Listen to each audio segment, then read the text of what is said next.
Bonjour, j'espère que vous allez bien. Moi, je vais très bien par la grâce de Dieu. Je suis Annika Barra, alias la femme atypique, alias la femme de ménage. Bienvenue sur ma chaîne. Sur cette chaîne, je valorise mon métier. Je valorise mes congénères, ces hommes et femmes qui exercent deux petits métiers au quotidien pour survenir à leurs besoins et à ceux de leur famille. Je parle d'entrepreneuriat. J'encourage les femmes à se lancer dans l'entrepreneuriat avec deux petits budgets parce que c'était exactement ce que j'ai fait. Je parle des changements que le Seigneur opère dans ma vie depuis que j'ai fait le choix de revenir à lui. Alors si tu es cette femme brisée, méprisée, chosifiée, rabaissée, on t'a souvent dit que tu ne peux rien faire de bon, tu en es convaincu. Ta vie aussi entre désespoir, dépression, frustration, colère, regret, amertume, jalousie, il t'arrive de noyer tes soucis dans de l'alcool, sache que tu es au bon endroit. Il y a quelques années, j'étais comme toi, peut-être même pire que toi. J'ai reçu une éducation assez stricte parce que je suis issue d'une famille chrétienne. Mais à mes 24 ans, j'ai décidé d'abandonner le Seigneur parce que je voulais découvrir autre chose. J'ai commencé à faire des bêtises, j'ai commencé à prendre de mauvaises décisions. Et qui dit mauvaise décision dit conséquences. Ça a duré environ, je regarde avec ma caméra, ça a duré environ 12 à 13 ans. Jusqu'à ce que je devienne maman. Et là, je me suis dit, Annick, tu ne peux pas élever ton enfant dans un environnement aussi malsain. Tu ne peux pas élever ton enfant dans un climat aussi tumultueux. Je suis allée chercher des solutions. Je me suis intéressée au développement personnel. J'ai recommencé à lire. Je suis des formations. J'écoute des livres audio. Je me suis abonnée à toutes les chaînes YouTube qui pouvaient me permettre de m'améliorer. Je me suis abonnée à toutes les pages Facebook qui pouvaient me permettre d'atteindre mes objectifs. Et bien sûr, j'ai associé les prières à tout cela. Alors, si je veux donner notre orientation à ta vie, c'est tout à fait possible. Identifie tes problèmes, impose-toi une discipline, fixe-toi des objectifs. Si ça a pu marcher pour moi, ça peut aussi marcher pour toi. Aujourd'hui, je vais parler de l'importance des formations quand on est chef d'entreprise, en tout cas quand on est à ses débuts. Pourquoi je vais parler de ça? Alors, je vais illustrer cela avec 4 exemples. Alors, le premier, c'est que je suis en train de regarder un documentaire. Vous savez, les personnes qui font des contenus, que ce soit les sujets d'actualité ou même ce qui se passe autour de nous, peut nous inspirer, peut nous inspirer pour faire l'objet d'une vidéo. Donc, j'étais en train de regarder un documentaire animalier. Donc, il y avait eu des oiseaux, des reptiles, et on a eu plusieurs. Et puis, on est tombé sur le guépard. Et le commentateur disait que, ça je le savais déjà, mais bon, comme je suis vraiment dans une phase, comme je viens de vous le dire, hein, que tout ce qui se passe autour de moi, forcément, attire mon attention un peu plus particulièrement. Et donc, le commentateur disait que le guépard, c'est un animal, quand il cible sa proie, il se rapproche d'elle. D'ailleurs, tous les prédateurs le font. Et dès qu'il estime que la distance est plus ou moins réduite, elle est plus ou moins raisonnable, il lance la course. Sauf que le guépard n'est pas résistant. Généralement, ses proies sont plus résistantes qu'elle. Et donc, je dis qu'elle parce que c'était une guéparde, c'était une femelle dans le documentaire, mais bon, on va parler au féminin, donc, au masculin. Donc, les guépards, ce qui fait qu'ils se fatiguent très rapidement parce qu'ils ne sont pas endurants. Donc, 80% des efforts des guépards se soldent par des échecs. Et quand il a dit ça, je me suis dit, bah tiens. Il a expliqué en disant que quand ils se mettent à chasser, quand ils se mettent à poursuivre la proie, il a la possibilité de multiplier sa vitesse par 10 en quelques secondes. Sauf que ça l'épuise aussi, parce que ça ne peut pas aller sur une longue distance. Et donc, comme ça l'épuise, il commence à s'essouffler. Et forcément, il faut qu'il arrête de courir. Sinon, il va s'étouffer, il va mourir. Et donc, quand il arrête de courir, forcément, sa proie l'échappe.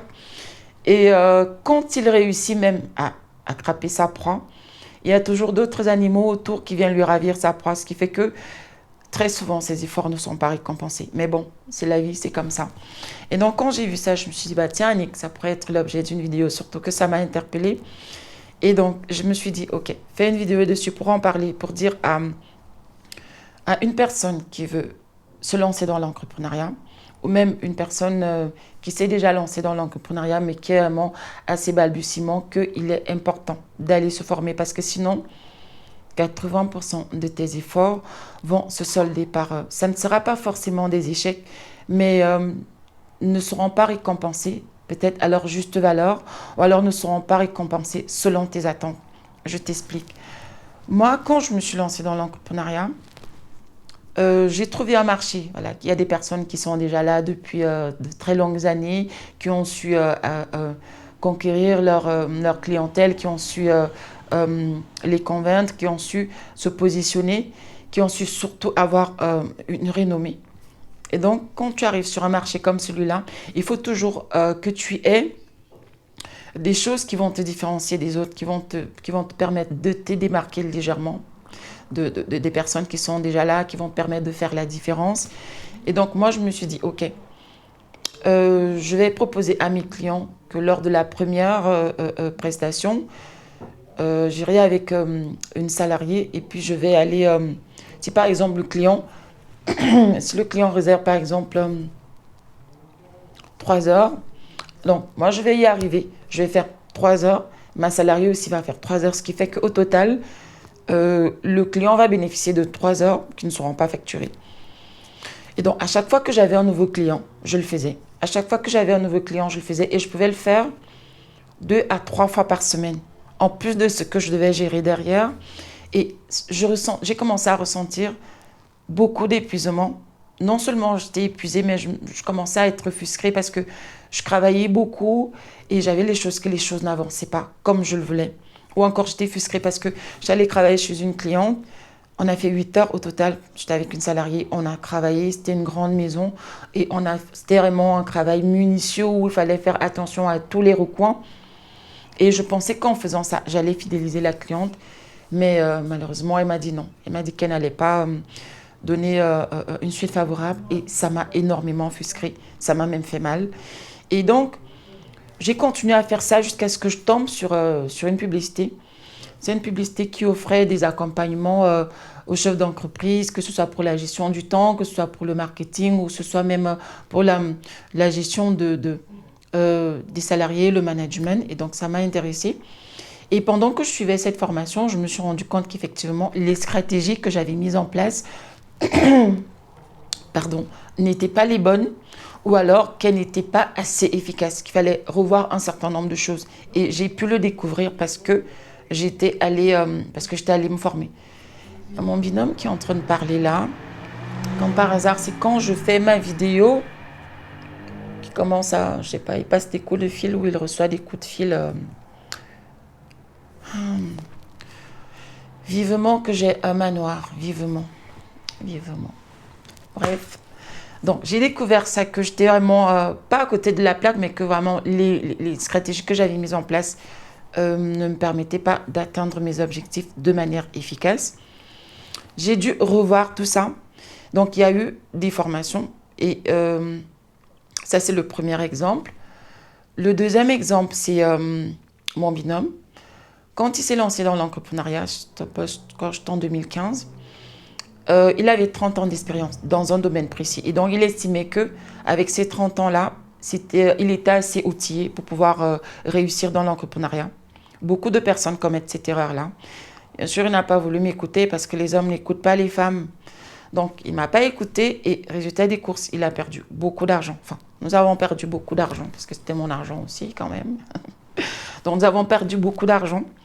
Et je fais allusion à ça aussi quand je parle dans l'introduction de mes vidéos, quand je dis oui, j'ai connu des moments difficiles parce que ça a été très, très difficile pour nous. Ça a été source de conflits, source de violence verbale, source de violence, parfois violence physique. C'était très, très difficile. Beaucoup de frustration, beaucoup de colère parce qu'on s'est retrouvé dans une situation où on fournissait, surtout lui. Moi, je participais, on va dire, à 30%, mais lui, c'était vraiment, je crois qu'il lui était à 2000%, parce que c'est comme ça, quand vous lancez dans l'entrepreneuriat, vous faites tout.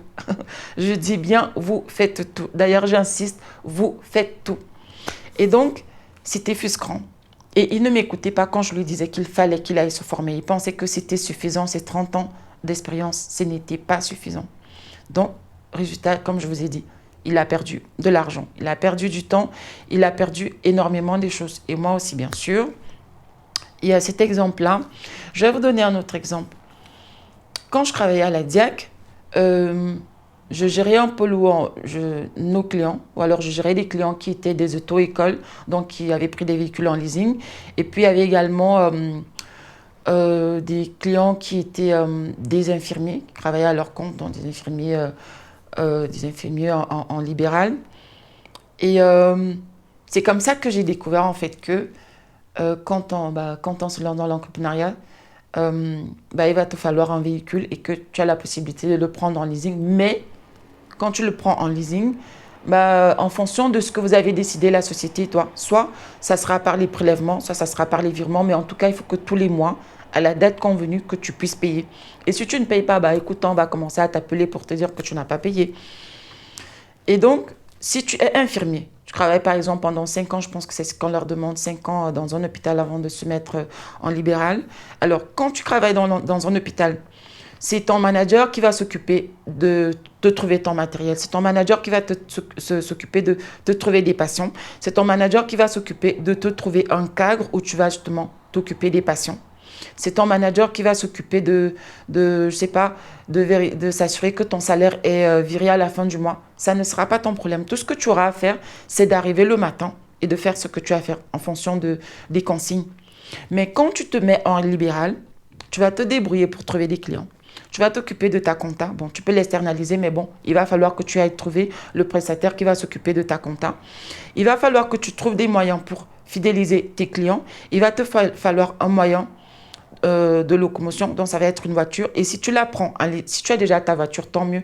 Mais si tu dois la prendre en leasing, il va falloir que tu payes. Et donc, tu vas devoir aller travailler, donc trouver des patients et t'assurer qu'à la fin du mois, les prélèvements vont passer et qu'il y aura assez d'argent pour payer les charges. Donc, ça va être l'URSSAF, ça va être tes fournisseurs qui vont peut-être te fournir du matériel, qui vont te fournir des produits. Ça va donc être ton véhicule. Ça va être, je ne sais pas, tout ce dont tu auras besoin pour mener à bien ton activité. Et tout ça sera reposé sur tes épaules. Donc, tu vois qu'avec même tes 10, voire tes 15 ans d'expérience en tant qu'infirmière dans un hôpital, il te faudra plus pour pouvoir bien gérer en tant que libéral parce que tu auras besoin d'autres compétences. Et pour pouvoir avoir ces compétences-là, tu dois aller te former. Alors, moi, je te conseille LinkedIn.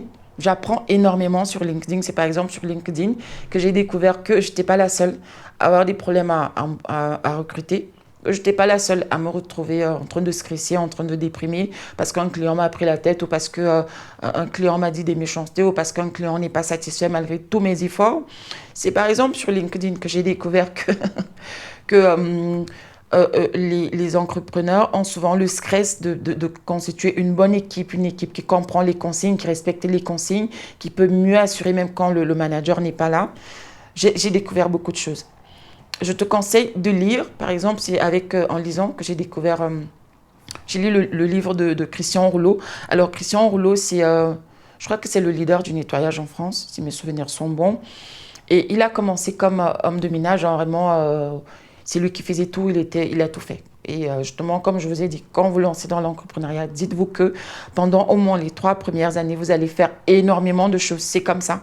Si vous voulez que ça marche, vous allez vous occuper du marketing, vous allez vous occuper de tout. Vous devez être partout au même moment en attendant de commencer à embaucher ou encore de constituer une bonne équipe parce que vous pouvez même embaucher et il s'avère que ce n'est pas la bonne personne. Moi, je suis confrontée à cette situation aujourd'hui où j'ai embauché une personne à qui j'ai même fait donner une promo, mais bon.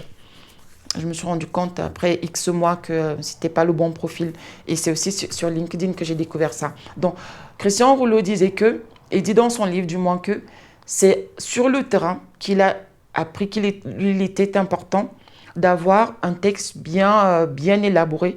Un texte qui va se baser sur tes expériences sur le terrain, des difficultés avec les clients, des difficultés avec les salariés. Tu vas bien l'écrire et il y a même un terme bien précis qui m'échappe un peu. Et c'est ce texte-là que quand tu auras en face de toi un prospect ou même un client, tu vas te baser sur ce texte-là pour lui expliquer tes services, tes produits, le fonctionnement, comment tu vas organiser les prestations, etc.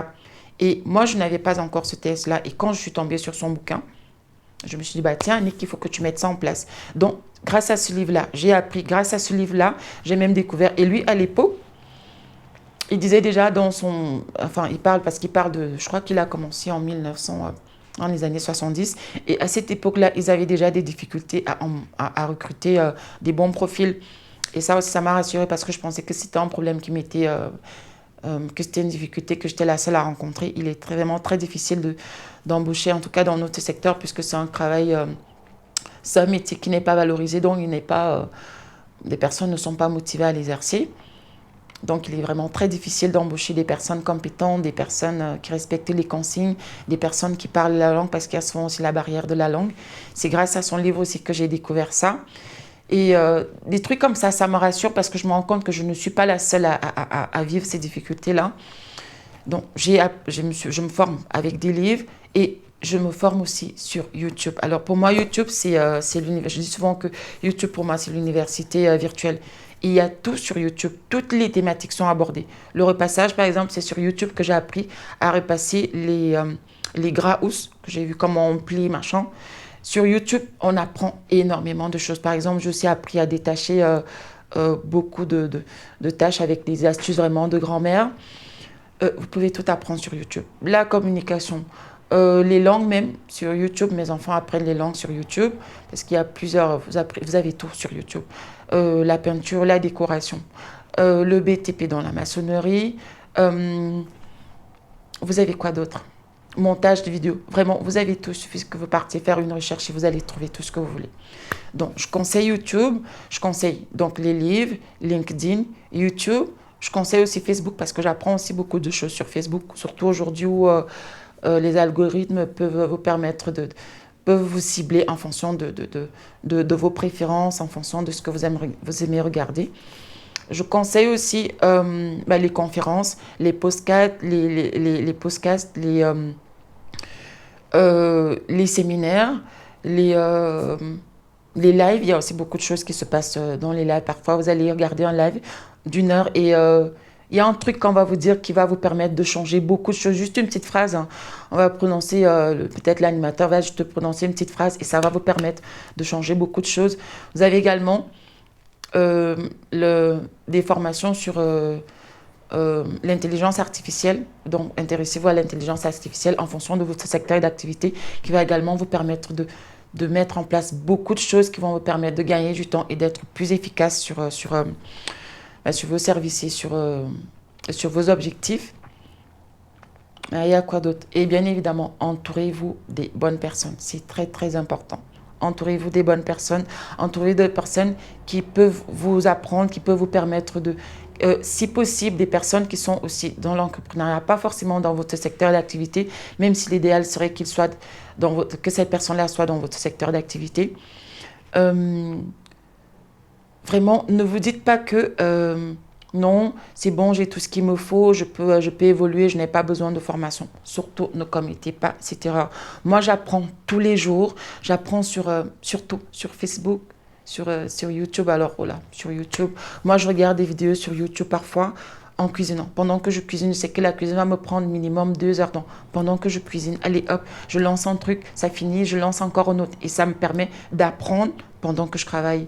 Parfois même, je fais le ménage chez moi. Allez, je lance une vidéo. Même quand je vais chez mon client du mardi, je lance une vidéo parce que chez ce client-là, je fais 5 heures. Donc, vous imaginez en 5 heures de temps pendant que je travaille, j'écoute des conférences, j'écoute des prédications, j'écoute des podcasts, j'écoute beaucoup de choses, j'écoute des livres audio. Ça me permet de gagner du temps et même d'apprendre pendant que je travaille. Donc, je vous conseille vraiment ça. Si vous ne partez pas apprendre, je vous assure, vous allez perdre du temps, vous allez perdre de l'argent parce que vous allez faire des mauvais choix stratégiques. Par exemple, c'est grâce aux formations que j'ai appris que je m'étais éparpillée dans le marketing parce que j'avais engagé une dame qui devait s'occuper de ma page Facebook et de ma page Insta. Et puis, on a fonctionné pendant 1 mois et demi et puis j'ai dû arrêter. Elle me prenait quand même 600 €, non, 300 €. Donc, vous imaginez, si j'étais partie sur un long terme, voire 4 mois, je ne sais pas, 3, 4 mois, c'est quand même un budget à prévoir alors que cet argent aurait pu me servir à faire autre chose. Et c'est grâce à cette formation-là que j'ai découvert qu'il ne servait à rien de s'éparpiller dans le marketing parce que ça coûte quand même de l'argent. Google suffit largement et parfois même pour Google, parfois il faut attendre parce que le bouche à oreille fonctionne très bien. Donc, pour fidéliser le client, s'épuiser, mettre des mauvaises stratégies en place, ça ne sert à rien. Essayez vraiment de voir ce qui fonctionne, même que ce soit grâce aux formations, même en appliquant déjà vous-même quand moi, par exemple, j'ai découvert que pour fidéliser mes clients, il y a d'abord une bonne communication, être très réactif. Vous n'allez pas faire le client, vous envoie un SMS à 10 heures et vous répondez le lendemain. Non, ça ne marche pas. Essayez vraiment d'être réactif. Et pour être réactif, il faut déléguer. Et pour déléguer, il faut trouver les bonnes personnes. Et ça va vous permettre d'avoir du temps pour pouvoir être réactif être à l'écoute, toujours être flexible pour pouvoir trouver des solutions pour les solutions qui vous arrangent et qui arrangent les clients. Je dis qui vous arrange, c'est très important parce que si vous êtes toujours en train de dire oui, oui, oui, oui aux clients, vous allez vous retrouver à un moment où vous serez débordé parce que vous ne serez pas en même de tenir vos engagements. Et ça, c'est pas bon en termes d'image pour une boîte. Je vous prends un exemple. Un client qui vous dit, est-ce que je peux réserver pour demain, je ne sais pas, de 10 heures à 15 heures, vous dites oui. Sans même avoir consulté votre planning, vous dites oui. Maintenant, quand vous consultez le planning, vous vous rendez compte que demain, vous n'avez plus de disponibilité, vous n'avez aucun salarié disponible. Et c'est à ce moment-là que vous rappelez la cliente ou le client pour lui dire, en fait, je vous avais dit oui, mais en fait, je viens de vérifier, il n'y a plus de disponibilité. OK, le client peut comprendre ça une fois, deux fois, mais trois fois, ça ne fait pas sérieux. Et c'est l'image de votre entreprise qui est écornée. Donc, vous faites ça avec un client, vous faites ça avec deux, trois, quatre. C'est le bouche à oreille qui se répand. Et puis, on va se dire, ah, mais ceux-là, ils ne sont pas sérieux, ils ne tiennent pas leurs engagements, ils ne sont pas en termes de communication, ils donnent toujours les informations qui ne sont pas vérifiées. Et ça, c'est pas bon. Donc, moi, j'ai aussi compris qu'on ne fait pas des promesses aux clients qu'on ne peut pas tenir. Si c'est pas possible, vous dites au client, c'est pas possible. Ça va peut-être le contrarier sur le moment, mais au moins, vous avez été honnête, vous n'avez pas pris des engagements pour revenir après dire que non, c'est pas possible. Donc, ça fait que ça laisse la possibilité au client d'aller voir ailleurs ou alors d'attendre une prochaine disponibilité. Et ça permet que les choses soient bien claires. Et en tout cas, moi, ça marche très bien avec moi parce qu'après, le client revient. Ou encore, attendre d'annuler vraiment au dernier moment quand peut-être c'est le jour même. Non. Si vous avez vraiment, je sais pas, une indisponibilité parce que vous pouvez prendre un engagement et puis il survient que voilà, peut-être vous avez un salarié qui est malade ou même vous-même, vous avez un imprévu, prenez le temps tout de suite de prévenir le client en lui disant, OK, on devait intervenir chez vous demain ou après-demain. Là, on a un imprévu, la salariée qui devait intervenir chez vous est malade. Est-ce que vous voulez que je vous propose une autre solution? Ou alors, comme vous avez déjà vos habitudes avec la salariée, vous préférez attendre? Il faut vraiment être très réactif. Les clients, en fait, mais moi-même, je suis comme ça parce que moi aussi, je suis cliente pour d'autres services. En fait, le client voudrait c'est un peu, on n'a pas affaire aux clients micro-ondes, c'est-à-dire ils veulent des solutions immédiates, il faut que ça se passe tout de suite. Et donc, quand vous commencez à lui dire non, c'est pas possible maintenant, peut-être ça sera demain ou après-demain, les clients n'aiment pas ça. Et donc, c'est pour ça que la communication est très importante, de toujours bien communiquer, toujours donner la bonne information. Mais pour pouvoir faire tout ça, il faut aller se former. Et comme je vous dis, la formation, ce n'est pas seulement de s'asseoir, de prendre un stylo et de noter, de payer. Non, il y a beaucoup de formations gratuites qui existent, comme je vous dis, sur LinkedIn. Vous avez accès à une panoplie de formations là-bas. Les gens qui publient les choses, qui postent leurs histoires, qui postent les anecdotes, c'est des formations. Les gens qui publient des vidéos, c'est des formations. Ce que je suis en train de faire là, c'est une formation et c'est gratuit. Ne pensez pas que quand on vous parle des formations, c'est seulement aller payer, je ne sais pas moi, 1500, 2000, 3000 euros. Parce qu'en fait, ce que vous partez suivre là-bas, c'est ce que vous allez trouver comme sur cette vidéo-là. Sur cette vidéo, j'ai dit énormément de choses. J'ai parlé de la communication, j'ai parlé de la fidélisation du client. Même si je ne suis pas allée en profondeur, j'ai peut-être dit deux ou trois choses qui peuvent te permettre qui peuvent t'aider. J'ai parlé des erreurs que mon binôme a commises quand il s'est lancé croyant qu'avec ses 30 ans d'expérience, c'était suffisant. Rien qu'en te disant ça, que ton expérience en tant qu'employé ne te suffit pas pour te lancer dans l'entrepreneuriat, c'est déjà une information très importante qui peut te sauver la vie, qui peut te permettre, enfin, sauver la vie, c'est un peu exagéré, mais qui va te permettre de ne pas te retrouver en train de perdre de l'argent comme lui l'a fait. Parce que s'il avait eu cette information avant de se lancer, s'il était allé se former avant de se lancer, cela lui aurait évité justement de perdre de l'argent, de perdre du temps. Et voilà, ça nous aurait aussi évité toutes les crises que nous avons eues. Donc, vous voyez qu'il y a beaucoup d'informations gratuites qui existent, mais parfois qui sont à la portée de tout le monde, mais on néglige parce quand on entend formation, on pense que oui, c'est voilà, en allant payer, c'est en allant dans un cadre luxueux où on va aller, je sais pas moi, dans les grandes écoles de commerce. Non, les formations, on a accès aujourd'hui à des informations ou à la formation partout où l'on soit, pour peu qu'on veuille aller chercher. Voilà, c'est ce que je voulais partager avec toi qui tombera sur cette vidéo aujourd'hui pour te dire d'éviter de perdre ton temps, de perdre ton... Enfin, pas de perdre ton temps, mais de ne pas te retrouver dans la même situation que le guépard qui se retrouve en train enfin, de voir 80% de ses efforts se solder par un échec. En tout cas, si moi on m'avait dit ça au début, ça m'aurait évité de perdre beaucoup d'énergie, d'éviter d'être frustré, ça m'aurait permis, mais en tout cas en même temps c'est formateur parce qu'aujourd'hui j'en parle parce que j'ai pu, ça a pu me permettre de me former. Peut-être que si je n'étais pas passée par là, je ne serais pas en train de faire cette vidéo. Merci pour ceux qui me soutiennent, merci pour ceux qui m'encouragent, que le Seigneur vous bénisse, que le Seigneur me bénisse et à très prochainement pour une nouvelle vidéo. Tchuss.